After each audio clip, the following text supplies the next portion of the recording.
கிறிஸ்துக்கள் அன்பான காலை கதை நிகழ்ச்சி நேயர்களே, இந்த நாளிலும் கூட உங்களோடு கூட இயேசுவின் புண்ணிய நாமத்தில் இணைவதில் மிகுந்த மகிழ்ச்சி அடைகிறேன்.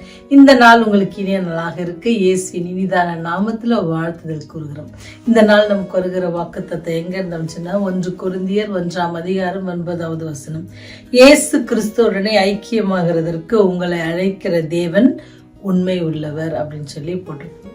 இயேசுவினோடு கூட இருக்கிற உறவுல நமக்கு என்ன இருக்கணும்? ஐக்கியம் இருந்துச்சு அப்படின்னு சொன்னா அந்த உறவுல இருந்து நம்ம என்ன செய்வோமா, எந்தவித நேரத்திலும் நம்ம என்ன செய்ய மாட்டோம், பிரிந்து போக மாட்டோம். ரொம்ப ஐக்கியமாக இருக்கும் பொழுது நம்முடைய செயல்களும் அப்படியே மாற்றப்படும் அப்படின்னு சொல்லி ஒரு ஆராய்ச்சி கூறுகிறது. அதே போலதான் இங்க என்ன செய்யணும்னா, இயேசு கிறிஸ்துனுடைய நம்முடைய ஐக்கியம் இருக்கணும் அப்படின்னு சொல்லி நம்ம அழைக்கிறார் தேவன்.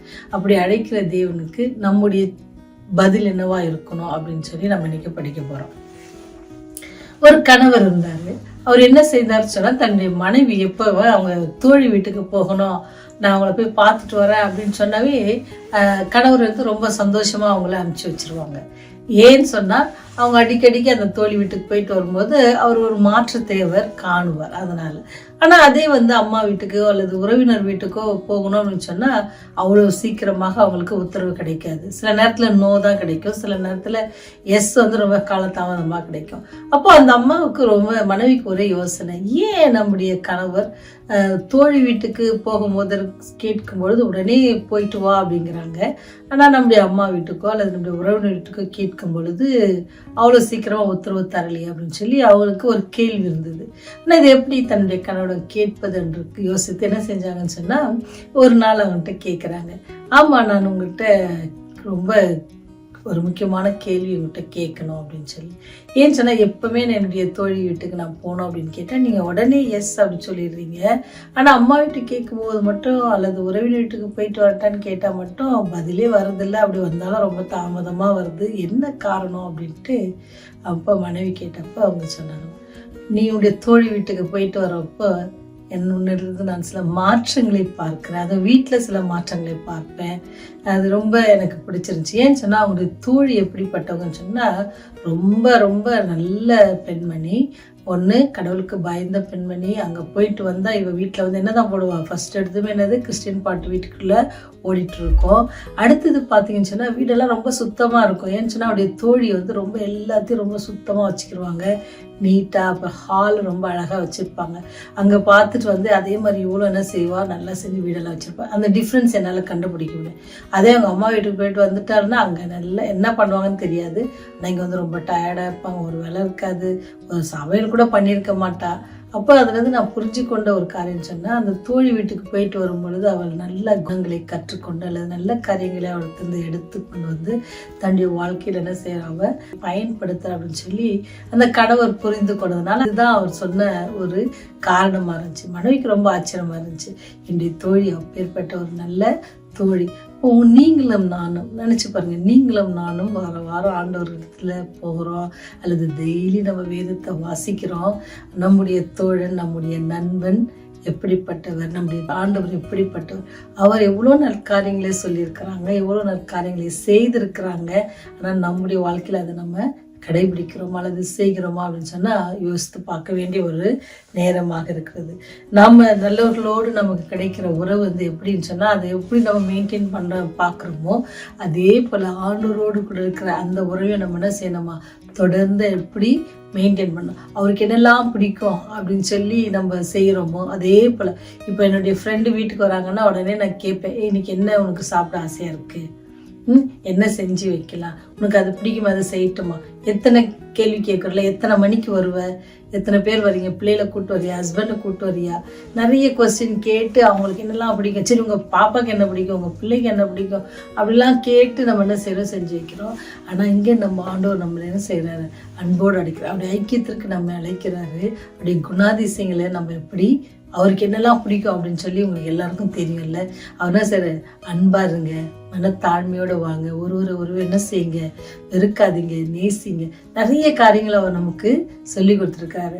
அந்த நண்பர் விரும்புகிற மாதிரி செய்வதற்கு நீங்களும் நானும் ஆயத்தமாக இருக்கிறோமா? ஏன்னு சொன்னால் அவருடைய ஐக்கியத்துக்குள்ளே போகிற நீங்களும் நானும் அவருடைய குணாதிசயத்தோடு நம்ம இருக்கணும். அவருடைய ஐக்கியத்திற்காக நம்ம அழைக்கிற தேவன் அவருடைய குணாதிசயங்களை நம்மளுக்கு எதிர்பார்க்கிறார். நீங்கள் பார்த்தீங்கன்னா அந்த நிறைய காரியங்கள் கதையில பார்த்தீங்கன்னு சொன்னால் ஆண்டவர் என்ன செய்வார்னு சொன்னால் பொறுமையோடு காரியங்களை செய்வார்.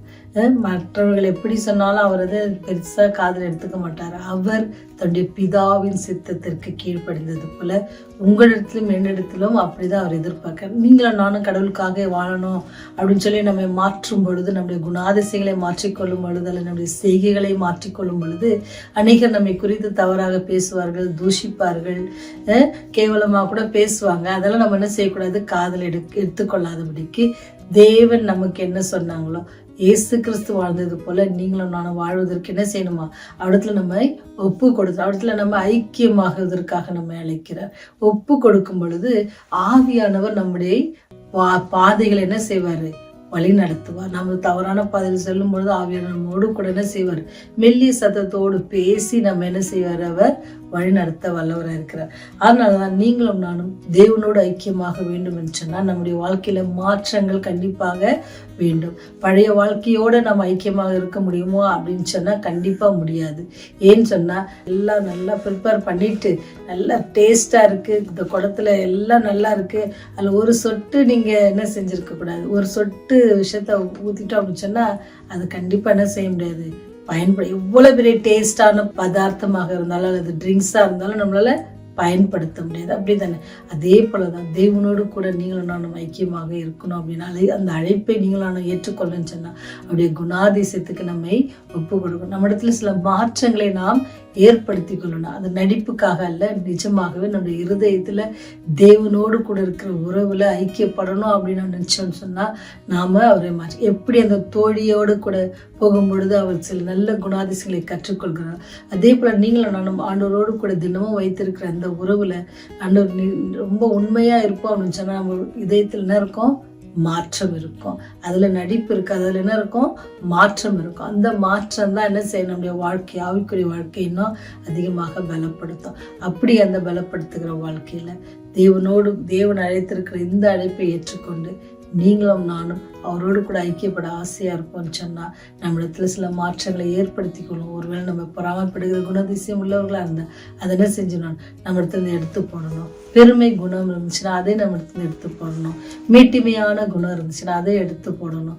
நல்ல குணம் இருந்துச்சுன்னா அதை இன்னும் கூட என்ன செய்யலாம், அதிகப்படுத்திக்கலாம். அன்பா இருக்கிறீங்கன்னு சொன்னா இன்னும் அதிகமாக அன்பா இருங்க.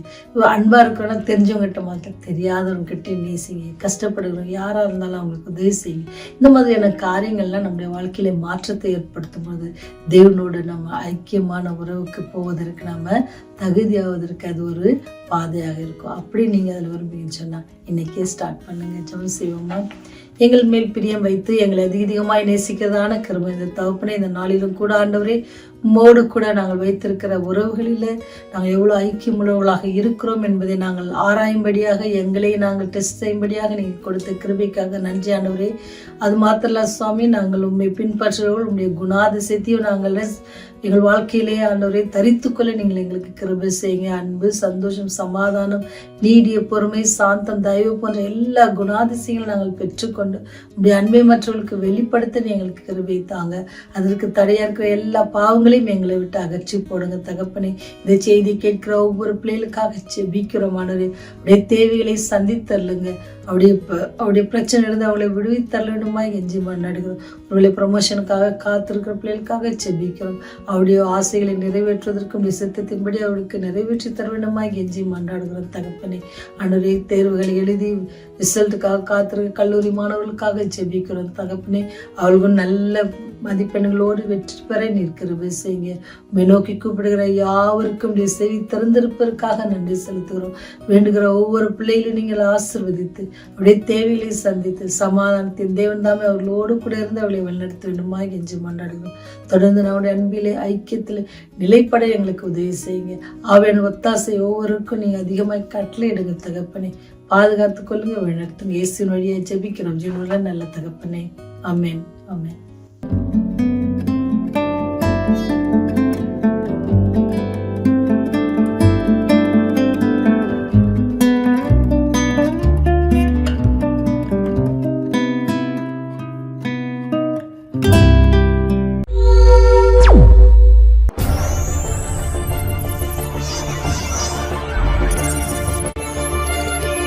நீங்கள் பார்த்துக் கொண்டிருப்பது உங்கள் ரிவைவல் டிவி.